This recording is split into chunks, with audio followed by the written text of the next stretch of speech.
Okay. Um, Hello? Yes. Okay, so okay, this is just me going over the events of yesterday that happened in Washington D.C. Um, so first off, let's acknowledge what it was. It was a stunt and a badly timed stunt. Now, this is normally a the transfer of power is normally a procedural thing. Basically, all legal routes have been exhausted at this point. So Trump has nothing uh, legally that he can use to stop it. Now, they were originally going. There were, well, I believe 12 or 13 senators and I think four members to represent House of Representatives that were going to object and pull and try to force the Senate to make a an override vote um, for Trump. But but what I am uh, gathering from what I can see, it is clear that Trump did plan this ahead, but didn't inform his allies in the Senate. So what Trump was trying to pull was essentially, if he had timed it right, um, they would have come in at the time of the objections and would have tried to present themselves as the uh, in the right people, uh, showing their showing their solidarity in objection to try to uh, show solidarity with these rogue officials, but because because the timing was off, um, and I think it's because Trump didn't inform those people that were supporting him that they were going to pull this. Um, it backfired on them, and now almost all of the people that were going to go for the objection ended up um, either voting to certify.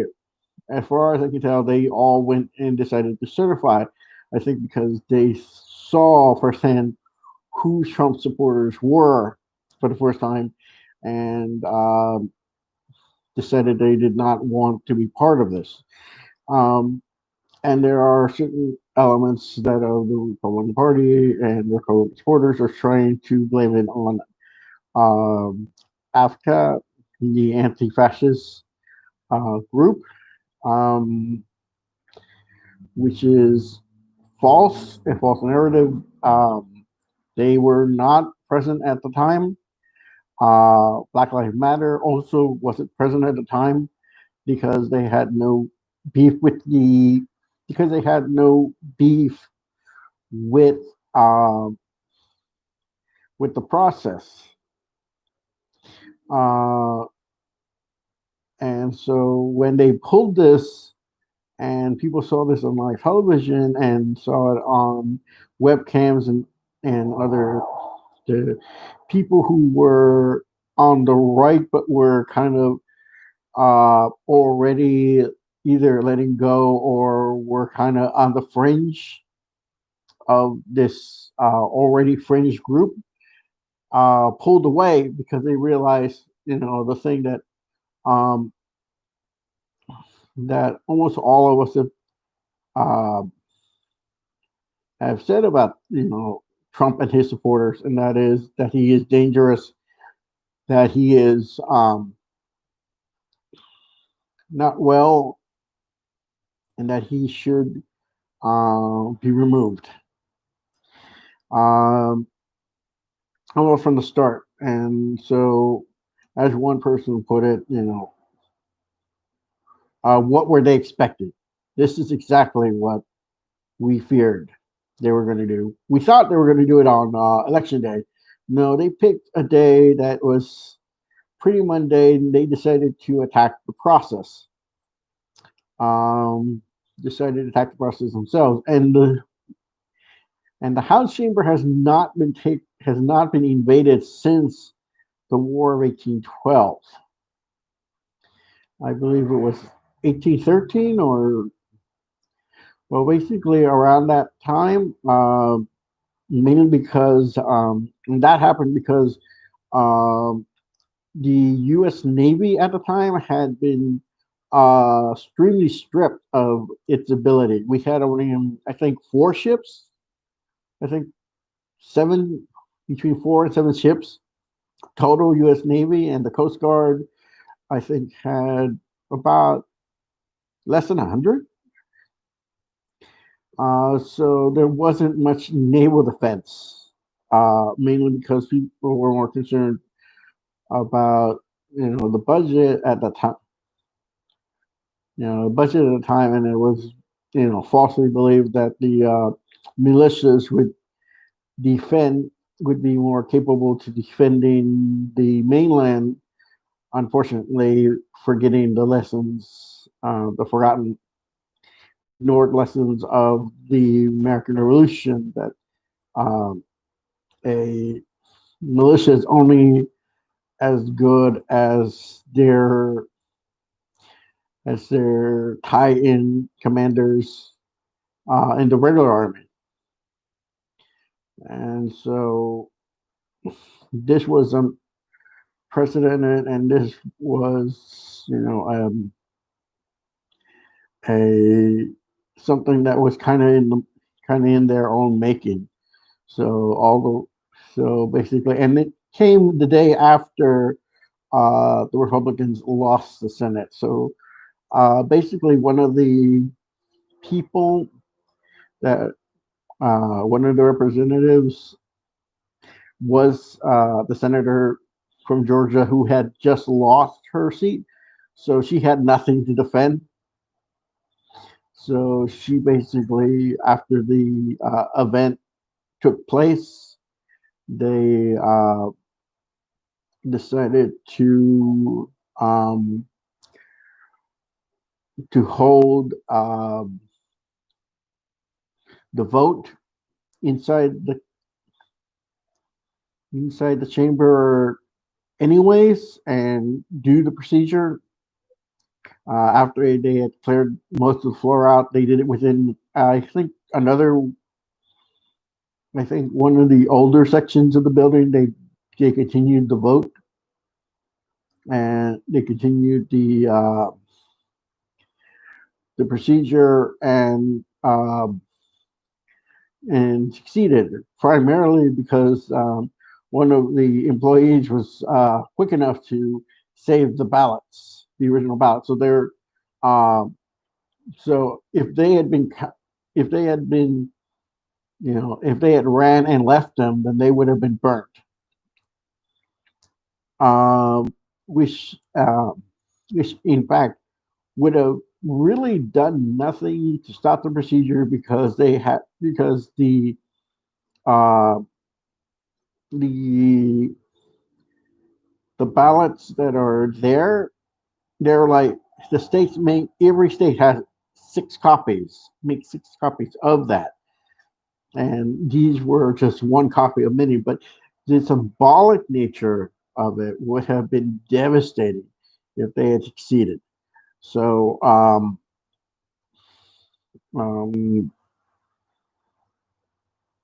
so it so basically this stunt was announced by the vice president, the current vice president, the president elect, and most members of Congress. Um, the president's response was basically, "Oh, go home. I love you," and that Um, if that doesn't, it does show that he's complicit, but it also kind of suggests that he may not be in the best mind, that his mind may be failing him. And, because he says, "Oh, I love you," like it seems like someone who's suffering from some early stages of dementia, basically.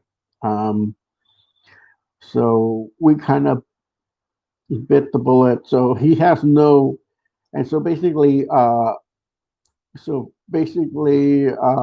both um, Twitter and it's not Instagram. Yeah, Instagram basically have shut him off from the uh, basically shut him off from his base. So he's not going to be tweeting anytime soon or using Instagram to organize. He probably has other methods, but right now the main method is just shut off to him. Uh, the and there are even calls for his removal under the uh, 25th Amendment, where it's clear that he is not in the best of mind and that he can be removed. If such a thing happens, then Mike Pence will be um, president until the transfer of power is completed. So basically, any attempt to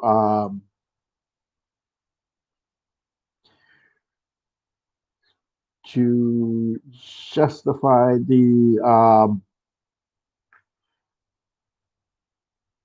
basically any attempt to justify the um, invade, any time pretty much moot. So so basically he basically shot himself in the foot. So right now um, he's pretty much done for at this point, unless he attempts a physical coup, which I do not think is going to happen. But we need to be very aware of that. And so basically, uh, right now there's a call for his arrest, his removal um, from power, uh, because was this was not this was a procedure. This was a basic procedure that normally goes off without a hitch, but it is clear that Trump does not have respect for the office that he currently has, or respect for the government, or the respect for the system itself. It's it's been clear to all of us. There's a video making the rounds that of Hillary Clinton's debate against him, uh, stating what we which seems like something that prophetic at that now in hindsight seems prophetic, but what's true. And and so for right now we need to be alert and tense. But the treatment the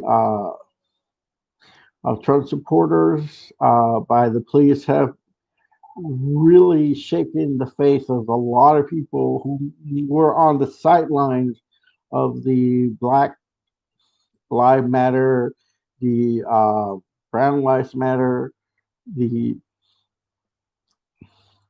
the disarm the disarm the police movement, which is not defund the police is not about taking uh, cutting their actual budgets. It's about cutting the uh, military equipment from um, the police. Because when last time Black Lives Matter was protesting in Washington, we saw police fully armored, and the police in this case were just wearing their regular gear as and it's very clear that people within the police were informed to let them through. There are videos that show that uh they had um very little resistance. There's pictures of them taking selfies and so these are the officers that are directly responsible for letting them in or taking photos should be removed and be banned from police work completely. And so so if uh, if anyone who's kind of right leaning, um, if you really believe in law and order, if you really believe that it's time to stop living the lies that you've been pushing and recognize that these people are criminals. These people have no respect for law and order, and um, that it's time that we stop playing these political and racist games and make America great again by doing what America is supposed to do, is to be equal under the law, not to pay favorites, not to uh, give comfort to those who would do harm. Because let's face it, stand your ground is nothing more than it's basically nothing more than I get to kill minorities for white people. Let's face it that you know that this isn't about law and order. This is about suppression of people because African Americans have been suffering under this for over 500 years since uh, Jamestown. When they arrived at Jamestown, they were initially uh, a temporary were indentured and maintained indentures, and some of the indentured uh, blacks ended up becoming plantation owners themselves, and they had indentured whites and blacks and indentured whites, and so at some point, white, and they were very successful, and so because of jealousy, uh, they started to strip black people of their rights and made their standing um, in the future in to be perpetual slaves and perpet, perpetual slaves and limit the rights of freed black people till that they could not vote, they could not undo any laws, they couldn't be a witness against a black another against a white person. Um, all of this under the concept of greed and innocence. Because let's face it, if black people were lazy, why would they be enslaved? They were enslaved because they were hardworking and they wanted to labor for themselves.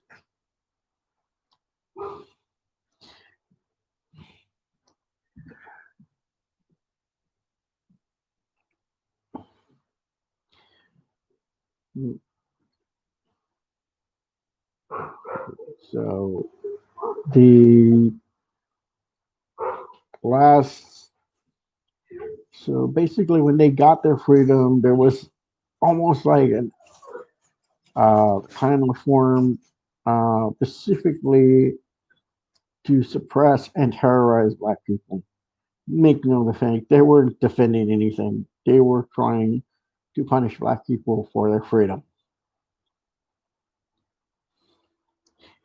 We've seen history. We now know that in history, the that there were a number of massacres post War One in Florida, in Missouri, in types of that we end the right wing's war, the white supremacist war against black people and then in all minorities. That it's time that we finally drive out those white supremacists within the police force and ban them from ever obtaining a badge again.